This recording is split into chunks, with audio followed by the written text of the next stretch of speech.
crypto is entering a very different phase than most investors realize. The speculative cycle that defined the last run is fading. What is emerging in its place is quieter, slower, and far more consequential.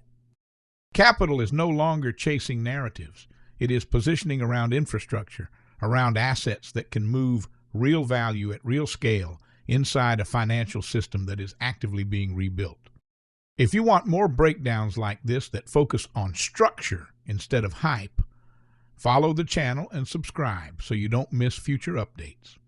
As tokenization expands and institutions push further on-chain, one problem keeps surfacing again and again.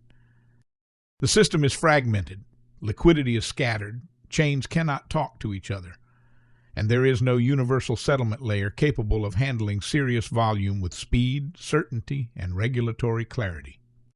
This bottleneck is now the single biggest constraint on institutional adoption. Most investors are looking in the wrong places for the solution. They are focused on applications, speculation, and hype, while the real opportunity is forming much deeper in the stack. There is one asset quietly positioned to sit at the center of this transition. Not because it is new, not because it is exciting, but because it does something the system cannot function without.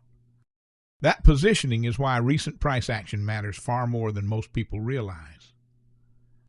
Price does not move randomly during structural transitions. It moves in phases. It tests conviction. It creates volatility that separates participants from observers. Over the past several weeks, we have seen exactly that sequence play out. A sharp sell-off, a strong rebound, a controlled pullback, and buyers stepping in earlier than before. This is not the behavior of an asset being abandoned. It is the behavior of an asset being accumulated.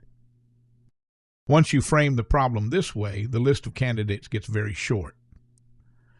Most crypto assets were built to speculate. Some were built to experiment. Very few were built to settle value at scale. The asset drawing attention now is not new.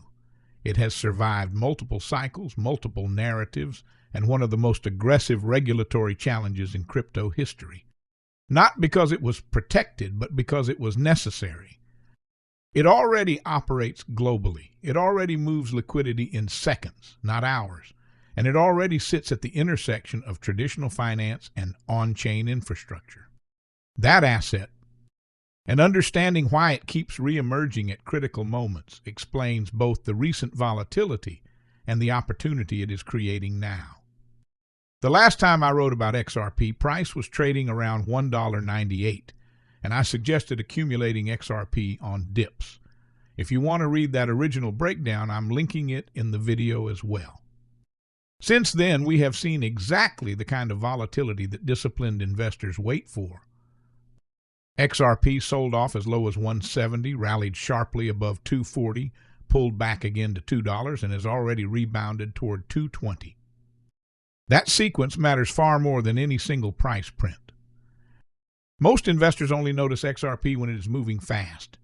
The real information is in how it behaves between those moves. A deep sell-off created forced liquidation and fear near $170. Buyers stepped in aggressively and pushed price above $240. Profit-taking followed, which is normal and healthy. Price pulled back, but this time only to $2, not back to the lows. Buyers stepped in earlier, creating a higher base, and price has already begun moving higher again.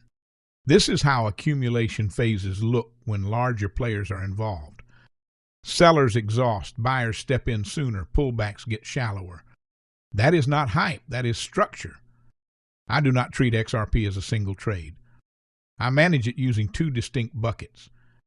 I maintain a long-term XRP position that I do not trade.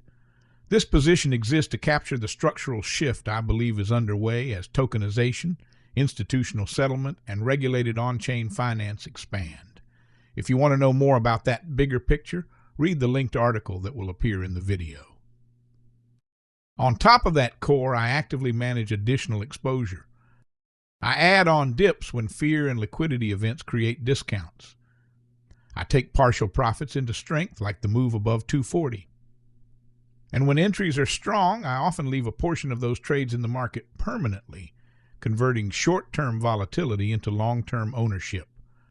Volatility is not something to fear, it is something to use. After XRP cleared 240, a pullback was expected. What mattered was how far it pulled back. The move to $2 created another opportunity to accumulate without chasing price, and importantly, it held above prior lows. That tells us something simple and powerful. Buyers are stepping in earlier. This is exactly the type of environment where disciplined accumulation works. Not by guessing bottoms, not by chasing green candles, but by waiting for pullbacks and acting when price gives you room to be wrong. I'm not revisiting XRP because it is going vertical. I am revisiting it because it is setting up.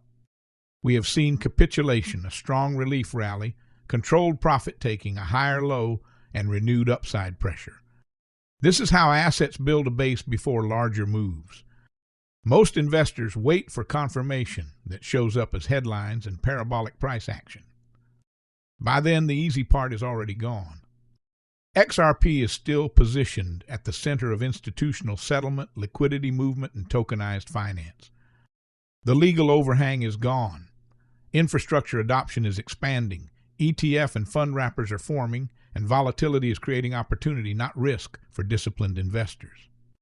That is why dips are still for accumulating. Not emotionally, not blindly, but systematically. XRP is not a one-time trade. It is a long-term infrastructure position that rewards patience and discipline. I hold a core position because I believe in where this is going. I trade around it because markets are volatile. And when volatility gives me opportunity, I use it to build more long-term exposure, not less. That is the difference between reacting to price and using it. If this breakdown helped you think about markets differently, subscribe.